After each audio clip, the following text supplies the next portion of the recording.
লোকসভায় বিজেপি আশানুরূপ ফল না হওয়ায় একে ধস নেমে আসছে বিজেপি শাসিত পঞ্চায়েতগুলিতে।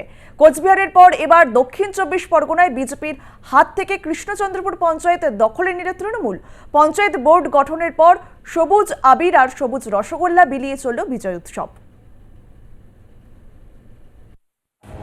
দক্ষিণ 24 পরগনার মথুরাপুর লোকসভার মধ্যে পড়ে কৃষ্ণচন্দ্রপুর গ্রাম পঞ্চায়েত। এই পঞ্চায়েত এতদিন বিজেপি শাসিত ছিল, যদিও এই পঞ্চায়েত নিয়ে শাসক ও বিরোধী গোষ্ঠীর দড়ি টানাটানি নতুন নয়। এই পঞ্চায়েতের লাশ কার হাতে যাবে তা নিয়ে জল গড়িয়েছিল হাইকোর্ট পর্যন্ত। এমনকি শাসক দলের বিরুদ্ধে জয়ী পঞ্চায়েত সদস্যদের অপহরণেরও অভিযোগ উঠেছিল। যদিও শেষ পর্যন্ত পঞ্চায়েত বোর্ড গঠন করে বিজেপি, তখন কৃষ্ণচন্দ্রপুর গ্রাম পঞ্চায়েতের ছবিটা ছিল। মোট আসন সংখ্যা 15। বিজেপির দখলে ছিল 6টি আসন, তৃণমূল পেয়েছিল 4টি আসন, সিপিএম এর দখলে ছিল 3টি আসন, নির্দলের দখলে ছিল 2টি আসন। সিপিএম ও নির্দলের হাতে হাত রেখে মোট 11টি আসন নিয়ে পঞ্চায়েত বোর্ড গঠন করেছিল বিজেপি। বিজেপি বোর্ড গঠন করলেও টালমাটাল পরিস্থিতি ছিল এই কৃষ্ণচন্দ্রপুর গ্রাম পঞ্চায়েতে।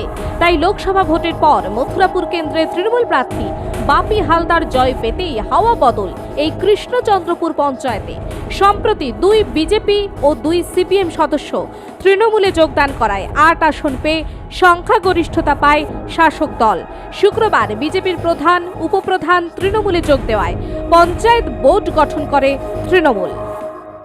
আপনারা জানেন যে আমাদের 6 জন ছিল, আর বাকি যারা 9 জন বাইরে ছিল, অন্য দলের ছিল, তারা ইতিমধ্যে তারা লোকসভা নির্বাচনের পরে তারা যোগাযোগ করে যে আমরা উন্নয়নের পক্ষে মমতা বন্দ্যোপাধ্যায়ের আদর্শ, অভিষেক বন্দ্যোপাধ্যায়ের যে চিন্তাধারা, সেই চিন্তাধারা আমরা মানুষের মধ্যে ছড়িয়ে দিতে চাই, উন্নয়নের পক্ষে আসতে চাই। তারা আবেদন করেছিল, আজকে তাদের সেই আবেদনের সম্মতি দিয়ে দল তাদেরকে দলে নিয়েছে এবং যিনি বিজেপির প্রধান ছিলেন তিনি রেজিগনেশন দিয়েছেন, উপপ্রধান রেজিগনেশন দিয়েছেন।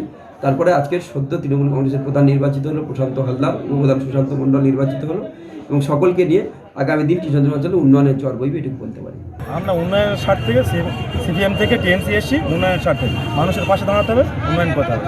বাপি হালদারের নেতৃত্বে নেতৃত্বে আমরা সব টিএমসি যোগদান করেছি উন্নয়নের স্বার্থে। বিরোধীরা শাসক দলের বিরুদ্ধে পঞ্চায়েত দখলের অভিযোগ আনুক না কেন তা মানতে নারাজ তৃণমূল শিবির।